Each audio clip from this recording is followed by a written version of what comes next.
To see how I'm using my NaMo app और मैं AI का बड़ा उपयोग करता हूँ और मेरे लिए पूरे देश में बहुत काम आता है। ये मेरा फोटो बूथ है। अब आप सेल्फी ले लीजिए इस पर। Take the selfie. Okay. Yeah. Wow. So you can see. Wow. Not only this, since last 20 years, मेरे साथ आपके जितने भी फोटो होंगे, जितने भी मेरी फोटो होंगे 20 साल की, सारे इस पर आ जाएंगे। कभी और किसी पब्लिक फंक्शन में मान लीजिए आपका एक 1/10 पार्ट दिख रहा है, तो वो फोटो में भी अगर मैं दिखता हूँ और आपका 1/10 भी दिखता है, वो भी उसको वो रिकॉग्नाइज करके ले आता है। तो आज टेक्नोलॉजी का कैसे उपयोग हो सकता है, और मैं मानता हूँ कि इस प्रकार के प्रयोग हमें वैल्यू एडिशन करते हैं। अब पहले क्या होता था, मैं कहीं जाता था, कोई फोटो मांगता था, देते थे। आज मैं कहता हूँ भाई तुम एआई पर जाओ, मेरे नमो ऐप पर जाओ, फोटो बूथ में जाओ, खुद की सेल्फी ले लो, आपको आपके साथ मेरा जितना भी फोटो होगा कि कोने में आप खड़े होंगे तो भी मिल जाएगा। तो हमने थोड़ा रोजमर्रा की जिंदगी में लोगों की मदद करने के लिए उपयोग करना चाहिए। तो मेरी कोशिश होती है कि पहले उसको कंफर्ट लेवल देना, उसको लगना चाहिए हाँ यार ये तो मेरे काम का है। जब काम में होता है तो फिर उसको इनोवेशन करता है, वो नई चीजें जोड़ देता है। I'd love to hear your view on how India sees AI. अगर हम एआई को एक मैजिक के टूल के रूप में उपयोग करेंगे तो शायद बहुत बड़ा अन्याय हो जाएगा। या एआई का उपयोग अपने आलसीपन को बचाने के लिए मैं करता हूँ कि भाई मुझे किसी को चिट्ठी लिखनी है, मैं ड्राफ्ट नहीं करूँगा, मैं चैट जीपीटी को कह दूंगा कि मेरी चिट्ठी ड्राफ्ट करके दे दो, तो ये गलत रास्ता है। मुझे तो चैट जीपीटी के साथ कंपटीशन करना चाहिए, मैंने उसके साथ लड़ाई लड़नी चाहिए कि नहीं तुम ठीक नहीं कर रहे हो, तुम ये शब्द की जगह ये क्यों नहीं लाए, तो मैं एआई से आगे जाने की कोशिश करूं।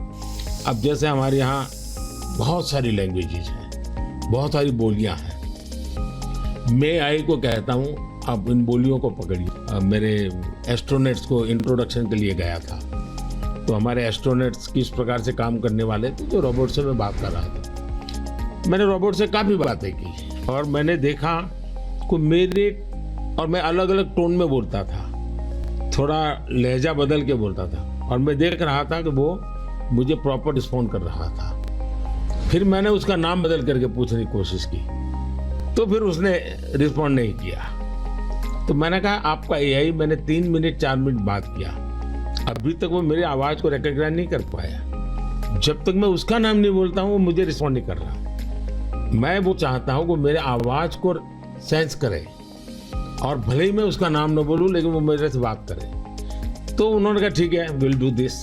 तो मैं हर बार नई चैलेंज देता रहता हूँ।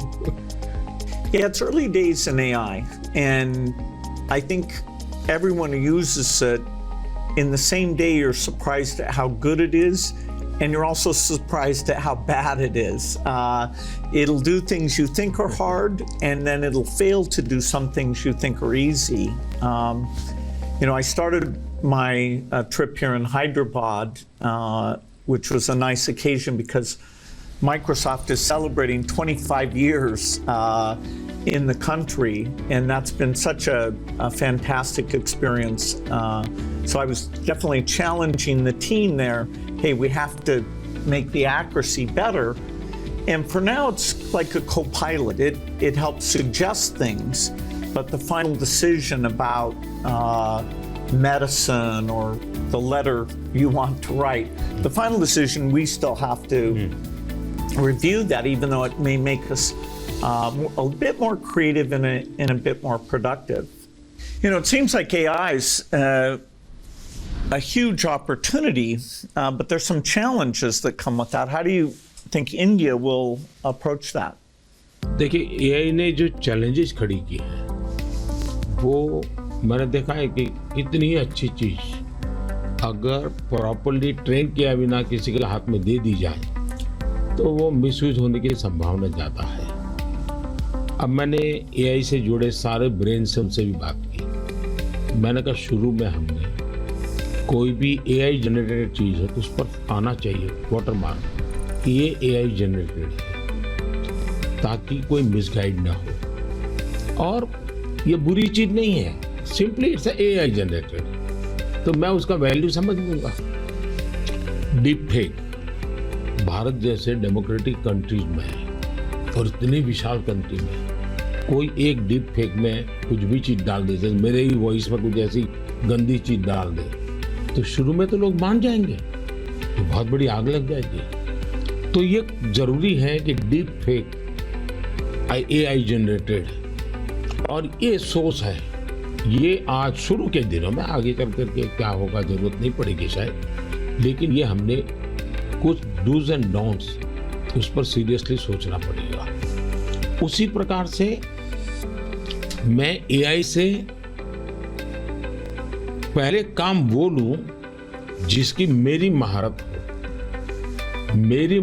हो और मैं थक गया हूं सो जाऊं वो कर लेगा, तो वो ठीक नहीं है। जैसे हम कह देते कि भाई तुम 5 बजे उसको फोन लगा देना, तो एआई कर देगा, या मैं कह दूंगा कि मेरा वो गाना मुझे सुना दो, तो वो कर देगा। तो मुझे पता होना चाहिए ना कि भाई मुझे इस समय किस गाने को सुनने की जरूरत है, मेरे लिए क्या रिक्वायरमेंट है।